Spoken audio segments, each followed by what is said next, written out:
Okay, I give up. I'm 40 years old. I'm a god, but I'm also a god who's getting old. I'm finally coming to terms with it, just like I'm coming to terms with the fact that my body isn't what it used to be. For years, I've ignored the signals my body's been trying to send me. But at last I've decided to pay attention. I can't dart back and forth and sprint the way I did when I was young. If I get tired or I get clattered, it takes me longer to recover.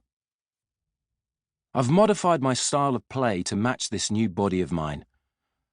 I no longer spend the whole match in the penalty area where shots fly in all directions. I don't necessarily shout for the ball anymore. Instead, I create play for the team. These days, I'm more likely to be assisting other players' goals than trying to score them myself. I'm no longer looking for the spotlight. I've won everything I needed to win. Now it's more about inspiring my young teammates and helping them to grow and mature. I'm 40, and I have 2 sons who are no longer boys. They're already young men. Generally speaking, at this age, you draw a line under everything you've done and you start working on a reckoning, a first rough review of what your life has been and meant. That's what this book is about. For days and days, I've been trying to pretend nothing is happening, ignoring the fact that my birthday is drawing closer.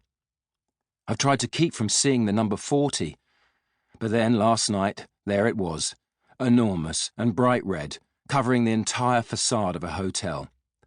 They'd created it by lighting up some rooms and leaving others dark.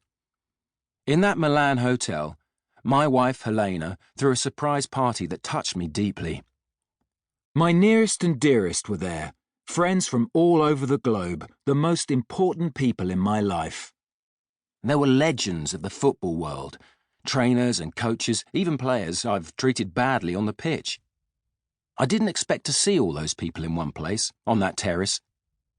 Gennaro Reno Gattuso, who had been head coach at Napoli, explained it to me this way.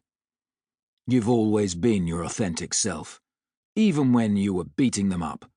That's why they showed up. Helena did a great job. She organised the whole thing while managing to keep it a secret. She gave me a wonderful gift. Usually it's me who presents gifts to others.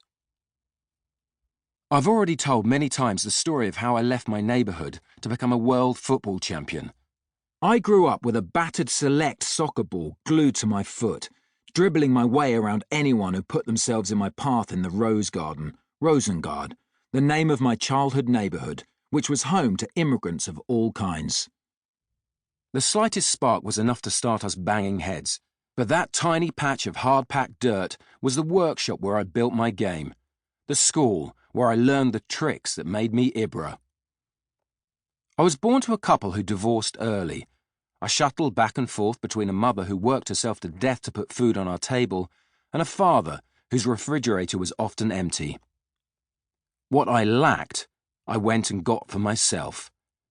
I would steal bikes and clothing because I was sick of being made fun of at school. I always wore football socks instead of normal ones, and Malmo team tracksuits that I stole from the dressing room. Then football yanked me out of the ghetto and guided me towards a very different way of life. I landed in Amsterdam, where I bought my first Porsche and met Mino Raiola, my agent. He and my wife Helena are and always will be the 2 most important people in my life. Mino is much more than an agent and businessman to me. He's a friend, a brother, a father, everything really. He charted the route my career would follow, mapped my triumphs, helped me get out of my toughest moments and solved thousands of problems for me. The more pain and suffering I was going through after some injury, the closer to him I felt. From the Netherlands, Mino took me to Italy, then Spain, France, England and America, then back to Italy. Helena has always been more mature and responsible than I am. She's helped me to stop and think. She taught me common sense and good taste. She knows how to recognise and create beautiful things. She has a distinct gift for elegance.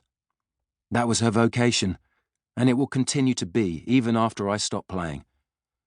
Over the years, she's plucked the sharper thorns out of my somewhat wild personality, and, most important of all, has given me the gift that's precious above anything else. My sons.